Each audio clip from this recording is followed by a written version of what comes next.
What happens when a wildlife warrior comes face to face with a talk show host who thinks animals belong behind glass? The answer is a television moment so explosive, so raw, that it has the entire internet buzzing. Robert Irwin, son of the legendary Steve Irwin, walked onto the View set expecting a friendly conversation about conservation. What he got instead was a confrontation that would leave the audience gasping and Joy Behar scrambling for words. Before we get into this incredible showdown, make sure you subscribe and drop a comment below telling us whose side you're on in this debate. Now let's dive into what actually went down. The View's iconic table sat 5 hosts, but today all eyes were on Joy Behar as she shuffled her note cards with a slight smirk. Robert Irwin settled into the guest chair, his usual warm demeanor present as the audience applause died down. Whoopi Goldberg handled the introduction, welcoming Robert and mentioning his latest conservation project in Australia. The first few minutes played out exactly as expected, cordial and informative. Robert spoke passionately about protecting endangered species, his voice carrying the same enthusiasm that made his father a household name. Then Joy leaned forward, her expression shifting into something more challenging. Robert, I have to ask you something that I think a lot of people wonder about. Your family has made millions from putting animals on television, from zoos, from entertainment. Isn't there something hypocritical about lecturing people on conservation when you've built an empire on exploiting these creatures? The studio went quiet. Even the other hosts seemed caught off guard by the directness of the question. Robert's jaw tightened slightly, but he maintained his composure. Joy, with all due respect, there's a massive difference between education and exploitation. Everything my family has done has been about bringing people closer to wildlife so they'll care enough to protect it. We've never exploited animals. We've dedicated our lives to saving them. Joy wasn't backing down. She waved her hand dismissively. But you're still putting them in enclosures, still making them perform for cameras. I grew up going to zoos, and even as a kid, I thought it was sad. These animals should be free, not stuck in your wildlife park so tourists can take selfies. Robert's eyes flashed with something between frustration and disbelief. You think conservation is just about setting animals free and hoping for the best? That's not how the real world works, Joy. Habitat destruction, poaching, climate change. These are existential threats. Modern zoos and wildlife sanctuaries are often the only thing standing between species and extinction. We've bred and released countless animals back into the wild. We've rehabilitated injured wildlife that wouldn't survive otherwise. This isn't entertainment, it's survival. Joy crossed her arms, clearly not satisfied. So you're telling me that keeping a crocodile in a tank is conservation? Come on, Robert. Your dad was famous for wrestling crocodiles on TV.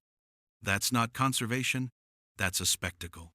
The audience murmured, some nodding, others looking uncomfortable.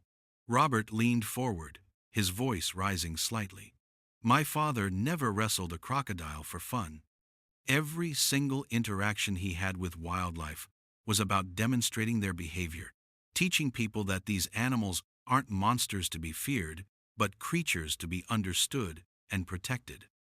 Do you know how many crocodiles were being shot by farmers before my dad showed people they could coexist? Do you know how many species are alive today because of the work my family has funded through our conservation efforts? Joy shook her head, her tone becoming more pointed. I'm just saying what a lot of animal rights activists say, that zoos are prisons. You can dress it up however you want, but at the end of the day, you're keeping wild animals in captivity for profit. Robert's face flushed, his usual calm cracking. Profit? You want to talk about profit? Every dollar that comes into Australia Zoo goes back into conservation. We've spent millions rescuing wildlife from bushfires, treating injured animals, fighting illegal wildlife trade. What have you done for conservation, Joy? When was the last time you put your money where your mouth is, instead of just sitting behind this desk throwing out opinions? The studio erupted. Some audience members gasped. Others started applauding. The other hosts exchanged glances, clearly unsure whether to intervene.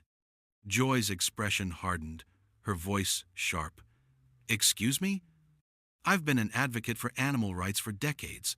I don't need to run a zoo to care about animals." Robert cut her off, his voice now filled with barely controlled anger. "Advocacy from a distance is easy, Joy. It's easy to sit in your comfortable studio and criticize people who are actually in the field, actually getting their hands dirty.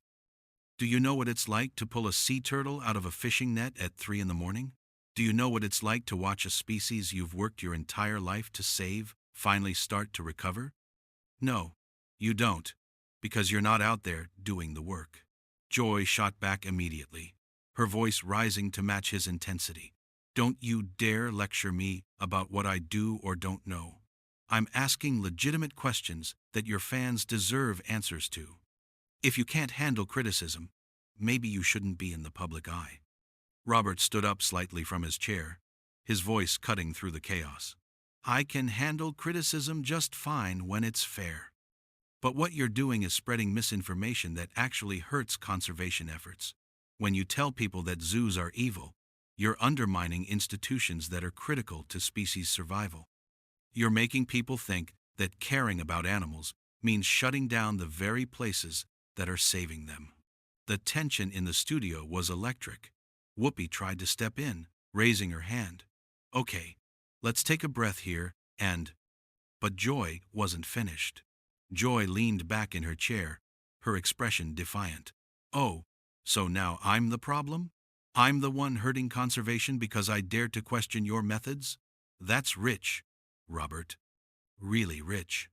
Robert remained standing, his hands gripping the armrest of his chair. "You're not questioning methods, Joy. You're making blanket statements that ignore decades of scientific research. Every major conservation organization in the world recognizes the role of accredited zoos and sanctuaries. This isn't my opinion, it's fact." Joy scoffed, shaking her head. "Scientists also used to think it was fine to keep orcas in tanks at SeaWorld. Things change.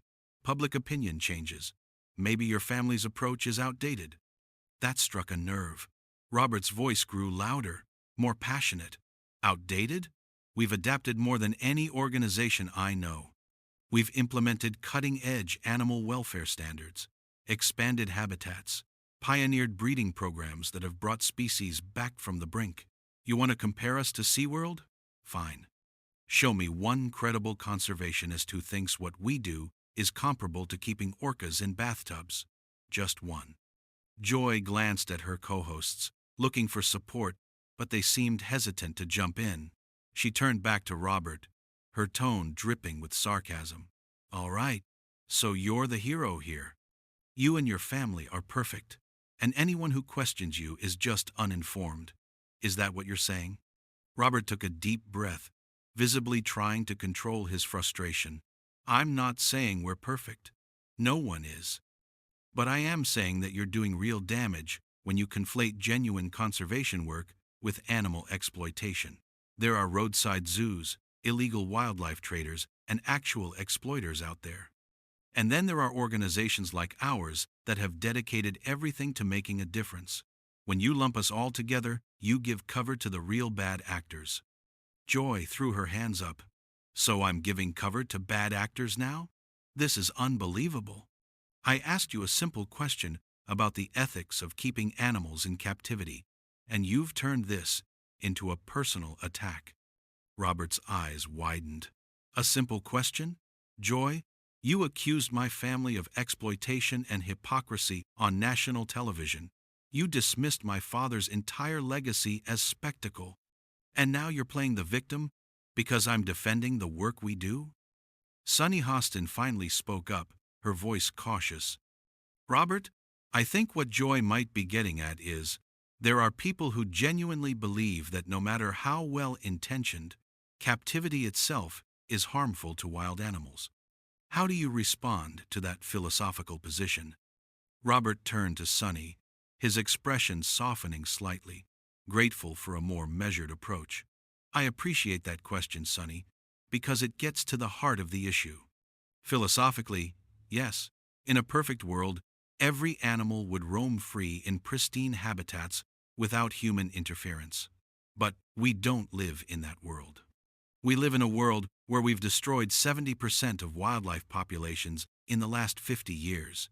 In that reality, managed conservation programs aren't just helpful, they're necessary.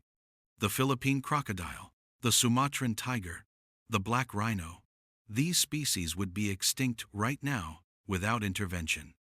Joy jumped back in, her voice sharp. But you're still making money off their suffering. That's the bottom line. Robert spun back toward her, his patience clearly exhausted. Suffering? Have you ever visited Australia Zoo, Joy? Have you seen our facilities, talked to our veterinarians, watched how our animals behave? They're not suffering. They receive world-class care, enrichment, medical treatment. Many of them wouldn't exist without us. We have animals that were born in our care who have never known anything but safety and proper nutrition. Compare that to the wild, where they'd face starvation, predation, disease, and habitat loss. Joy's voice rose to match his. You're justifying captivity by saying the wild is dangerous? That's absurd. That's like saying we should keep all children indoors because the outside world has risks. Robert's face flushed red. That is not even remotely the same thing, and you know it. Children aren't facing extinction. Children aren't being poached for their body parts. This is exactly what I'm talking about, Joy. You're making false equivalencies that sound good in a soundbite, but fall apart under any scrutiny. Joy slammed her hand on the table. Don't tell me my arguments fall apart. I've been in this business longer than you've been alive, young man. I know how to make a point. The audience was completely divided now, some clapping for Joy, others shouting support for Robert. Alyssa Farah Griffin attempted to mediate. Maybe we can all agree that we want what's best for animals and we're just disagreeing on the approach? Robert shook his head firmly. No, I'm sorry, but we can't just agree to disagree when misinformation is being spread. Joy isn't just offering a different approach.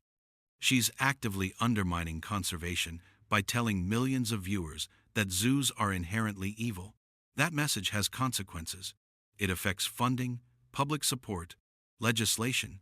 People hear what she's saying, and they stop donating to conservation programs. They stop visiting educational facilities, and animals pay the price. Joy's voice was icy now. So now I'm responsible for the downfall of conservation? The ego on you is astounding.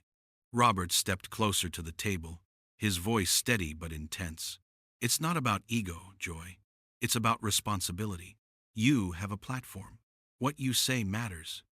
And when you use that platform to spread oversimplified narratives about complex issues, yes, you bear some responsibility for the consequences. Joy stood up from her chair, matching his energy. I have been using my platform to advocate for those who can't speak for themselves for 40 years. Don't you dare suggest that I'm not responsible. Robert's voice boomed across the studio. Then act like it. Advocate for real solutions, not feel-good rhetoric. Advocate for habitat protection, anti-poaching laws, climate action. Those are the things that will actually save wildlife, not shutting down the institutions that are holding the line against extinction. Joy pointed her finger at him. You don't get to tell me how to advocate. You don't get to come on this show and lecture me about what I should or shouldn't say. Robert fired back immediately. And you don't get to slander my family's work without being challenged. My father died doing what he loved, trying to show people the beauty of the natural world. My mother has dedicated her life to carrying on that mission. I've spent every day of my life working to protect wildlife. And you sit here, in your air-conditioned studio, and call it exploitation. The studio fell silent for a moment, the weight of Robert's words hanging in the air. Joy's face was flushed, her jaw set. When she spoke again, her voice was tight with barely controlled anger. Your father's death was tragic, Robert. No one is disputing that. But using his memory to shield yourself from legitimate criticism is manipulative. Robert's eyes blazed. I'm not using anything to shield myself. I'm telling you the truth. Joy crossed her arms, her expression hardening even further. The truth, according to Robert Irwin. But there are plenty of animal rights groups that would completely disagree with your version of the truth. What makes your truth more valid than theirs? Robert's frustration was palpable now, because my truth is backed by evidence, by results, by actual conservation outcomes. Show me one animal rights group that has successfully reintroduced a critically endangered species into the wild without the support of zoos and breeding programs. Show me one that has the veterinary facilities, the expertise, the resources to do what we do. You can't, because they don't exist. These groups are great at protests and social media campaigns, but when it comes to actually saving animals, they're nowhere to be found. Joy's voice dripped with indignation. That is incredibly dismissive of activists who have fought for decades to protect animals. People who have exposed factory farming, who have shut down abusive circuses, who have changed laws.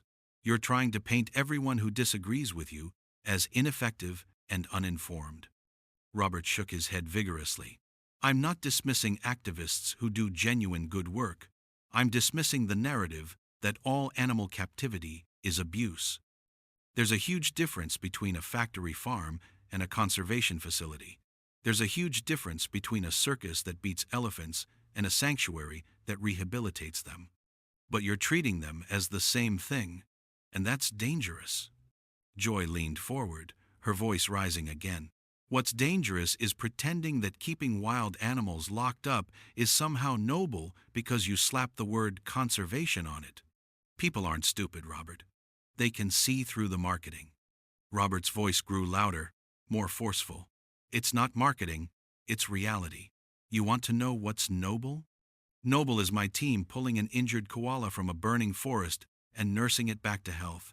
Noble is spending months tracking poachers to protect rhinos.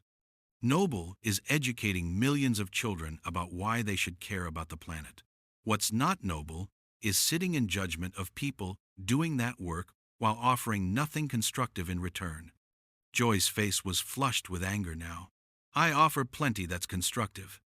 I offer a voice for people who are uncomfortable with the idea of animals being used for human entertainment, no matter how you dress it up. And clearly I've struck a nerve, because you're getting very defensive. Robert let out a bitter laugh. Defensive? You've accused me and my family of exploitation, hypocrisy, and profiteering. You've dismissed decades of conservation work as spectacle. And now you're surprised that I'm defending myself? What did you expect, Joy? That I would just nod along while you trash everything I stand for? Whoopi tried again to interject. Okay, I think we need to take a step back here, because this is getting very heated. And Joy cut her off. No, Whoopi, I want to hear this. Robert, if you're so confident in what you do, why are you so angry?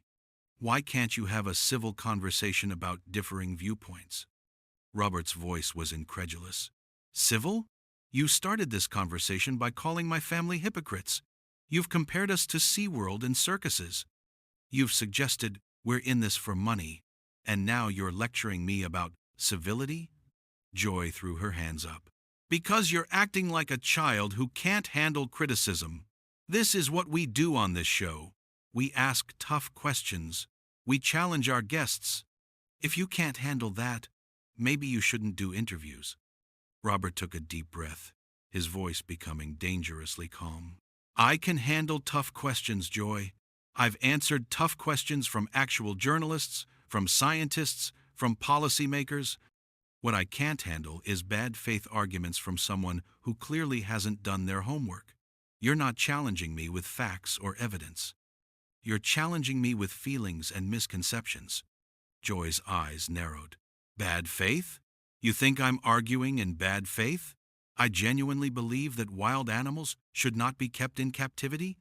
That's not bad faith. That's a moral position. Robert leaned forward, his intensity undiminished. And I respect that you have that moral position, but when you broadcast that position to millions of people without acknowledging the nuance, Without acknowledging the science, without acknowledging the real-world consequences, it becomes irresponsible. Your moral position might make you feel good, but it doesn't help the Sumatran orangutan that's losing its habitat to palm oil plantations. It doesn't help the vaquita porpoise that's being killed by illegal fishing nets. Those animals need action, not philosophy. Joy's voice was sharp as a knife. Don't you dare suggest that I don't care about those animals. I care deeply. I just don't think your way is the right way. Robert's response came swift and cutting. Then what is the right way, Joy? Enlighten me. Tell me your plan for saving critically endangered species without any form of managed conservation. Tell me how we protect animals when their habitats are gone. Tell me how we stop poaching without having breeding populations as backup. I'm all ears. Joy faltered for a moment, clearly not expecting to be put on the spot like that. It's not about having all the answers. It's about questioning the status quo and pushing for better alternatives. Robert pounced on that. So, you don't have answers. You don't have a plan. You just have objections. That's exactly my point, Joy. It's easy to tear down what others are building. It's hard to actually build something yourself. We're out there every single day working on real solutions, and all you're doing is undermining us from the sidelines. Joy's face was crimson now. I am not on the sidelines. I have a voice and I'm using it. Just because I'm not out there wrestling crocodiles doesn't mean my contribution is less valuable. Robert's voice was firm, unwavering. Your voice is valuable when it's informed and constructive. Right now, it's neither. You're spreading the same tired arguments that have been debunked by conservation scientists for years. Animals in captivity suffer. Zoos are prisons. It's all about money. These are bumper sticker slogans, not serious engagement with the issues. Joy stood up fully now, her voice shaking with rage. How dare you come on my show and tell me I'm uninformed? I've interviewed world leaders, Nobel Prize winners, experts in every field imaginable. I know how to research. I know how to think critically. Robert stood to match her, his voice equally passionate. Then why aren't you applying that critical thinking to this issue? Why are you repeating animal rights talking points without examining whether they hold up to scrutiny? You're better than this, Joy. Or, at least you should be. The audience was in complete chaos now, some people standing and shouting, others sitting in stunned silence. Sarah Haynes attempted to bring order. I think what we're seeing here is two people who are very passionate about animals, but have different approaches, and maybe we can find some common ground if we just... Robert cut her off, his eyes still locked on Joy. There's no common ground with someone who refuses to acknowledge reality. I've presented facts, evidence, real-world examples. Joy has presented feelings and rhetoric. That's not a basis for finding common ground. Joy's voice was venomous now. You are so arrogant. You think because you grew up around animals that you have all the answers. You think your family's fame gives you some kind of moral authority. Well, it doesn't. Robert's response was immediate and fierce. My family's fame has nothing to do with this. My father could have used his platform for anything. He could have made entertainment shows that exploited animals for ratings. Instead, he chose education. He chose conservation. He chose to spend every moment of his public life trying to make people care about wildlife. And you're spitting on that legacy by reducing it to spectacle and profit. Joy pointed her finger directly at him, her voice shaking. Don't you put words in my mouth. I never said your father didn't care about animals. I'm questioning the methods, not the intentions. Robert's voice boomed across the studio, silencing even the audience chatter. The methods work, Joy. That's what you don't seem to understand. The methods work. Species that were on the verge of extinction are recovering. Habitats are being protected. Laws are being changed. All because of the work that zoos, sanctuaries, and conservation organizations are doing. Your questioning of those methods isn't brave or insightful, it's destructive. Joy's hands were trembling as she gripped the edge of the table. Destructive? You want to talk about destructive? How about the psychological damage done to animals that are torn from their natural environments and put on display? How about the message we send to children that it's acceptable to dominate and control nature for our own purposes? Robert's voice was raw with emotion now. We're not dominating nature.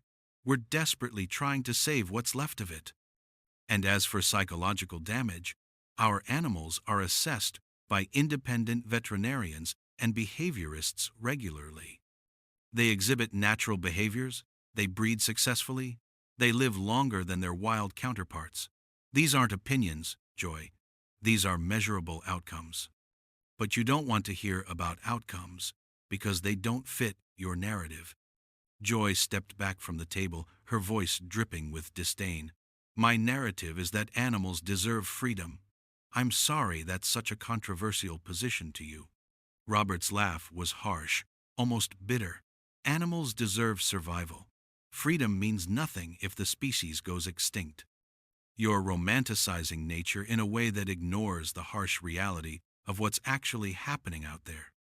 Climate change, habitat destruction, human-wildlife conflict, these aren't abstract concepts. They're killing animals by the millions. And while you're sitting here philosophizing about freedom, we're actually doing something about it. Joy's voice grew quieter but more intense. You keep saying we, as if you speak for all of conservation. You don't. There are plenty of conservationists who agree with me that captivity should be a last resort, not a business model. Robert's eyes flashed. It is a last resort. Do you think we want to keep animals in captivity? Do you think that's anyone's first choice? We do it because the alternative is extinction. And yes, we charge admission because conservation costs money. Veterinary care costs money. Habitat restoration costs money. Anti-poaching patrols cost money.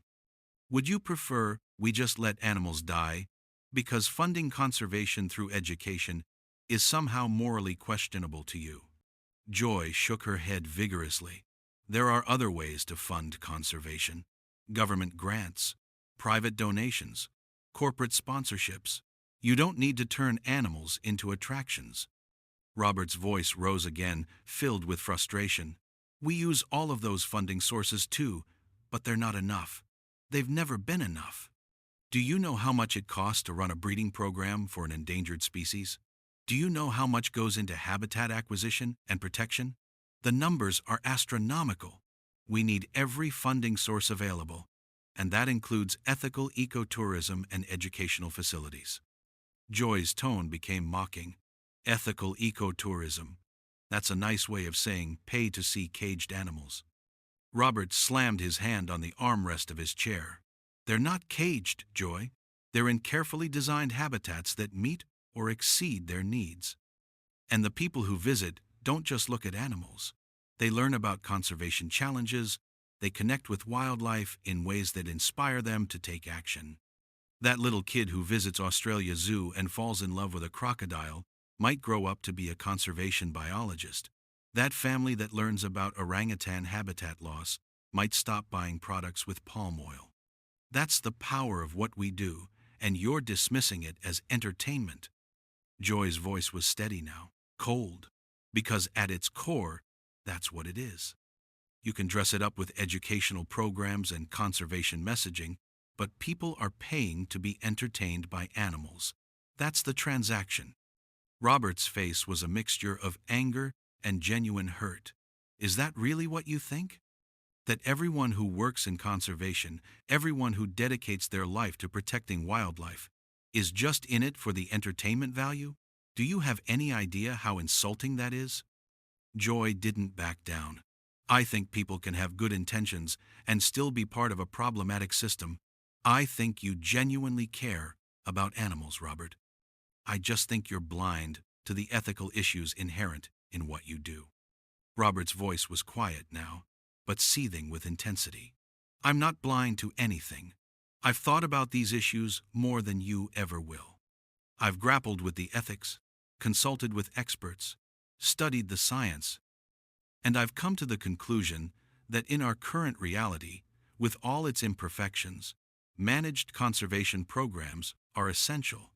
You've come to a different conclusion based on what feels right to you emotionally, and you're using your platform to spread that emotional response as if it's equivalent to informed analysis. Joy's eyes narrowed. Now you're saying I'm too emotional to think clearly? That's incredibly condescending and frankly sexist. Robert threw his hands up. Oh, come on. This has nothing to do with gender. I'd say the exact same thing to anyone, man or woman, who was prioritizing feelings over facts in a debate about conservation. Don't hide behind accusations of sexism because your arguments aren't holding up. Joy's voice was sharp. My arguments are holding up just fine. You're the one who's been yelling and getting aggressive this entire conversation. Robert's voice rose again. I'm passionate because this matters. Because animals are dying while we have this conversation. Because every time someone with a platform like yours tells people that zoos are evil, it makes our work harder. It makes funding harder. It makes public support harder. And animals pay the price for that. So yes, I'm aggressive about it. Because the stakes couldn't be higher. Whoopi finally managed to interject forcefully. Okay, we need to wrap this up, because we're way over time and this has clearly become very personal. Joy ignored her, keeping her eyes locked on Robert. You still haven't addressed the fundamental issue. You're keeping wild animals in captivity. No amount of justification changes that basic fact. Robert's voice was exhausted now, but still firm. And you still haven't provided a single viable alternative. Not one. Just vague notions about freedom and idealistic fantasies about how conservation should work. Ideal in reality, Joy. The reality is that we're in the middle of the 6th mass extinction. The reality is that without intervention, we're going to lose countless species in our lifetime. The reality is that people like me, people who actually do this work, are standing between survival and extinction for many animals. And people like you, who criticize from the sidelines without offering real solutions, are making that work harder. Joy's final response was cold and clipped. Well, I guess we'll have to agree to disagree. Robert shook his head slowly. No, we really can't. Because this isn't about opinion. This is about science, evidence, and results. And on all 3 counts, the conservation community is clear. What we're doing works. I'm sorry that makes you uncomfortable. But your comfort isn't my priority. Animals are. The studio fell into an awkward silence. Whoopi quickly moved to close out the segment. Robert Irwin, thank you for joining us today. Obviously, this is a topic people feel very strongly about, on all sides. Robert nodded stiffly, his jaw still clenched. Joy sat back down without another word, her expression unreadable. As the show cut to commercial, the tension in the studio remained thick and oppressive. The audience sat in stunned silence, processing what they had just witnessed. This wasn't the usual View debate where everyone hugged it out at the end. This was real, raw conflict between 2 people with fundamentally different worldviews, and neither was willing to give an inch. Robert Irwin had come to the View to talk about conservation. Instead, he had found himself in a battle over the very methods his family had pioneered, defending not just his work, but his father's legacy against accusations that cut to the core of everything he believed in. Joy Behar had asked questions she thought needed asking, standing firm in her convictions even as the conversation spiraled into confrontation. What viewers witnessed was more than just a heated debate. It was a collision between idealism and pragmatism, between philosophy and practice, between those who dream of what should be and those who deal with what is. And in that collision, both sides revealed something true about themselves, their values, and the impossible complexity of trying to save a world that's rapidly falling apart. If you want to see more breakdowns of explosive television moments like this, make sure you subscribe to the channel and drop a comment below. Whose side are you on in this debate? Do you think Robert was right to defend conservation methods so aggressively? Or did Joy have valid points about animal captivity? Let us know what you think.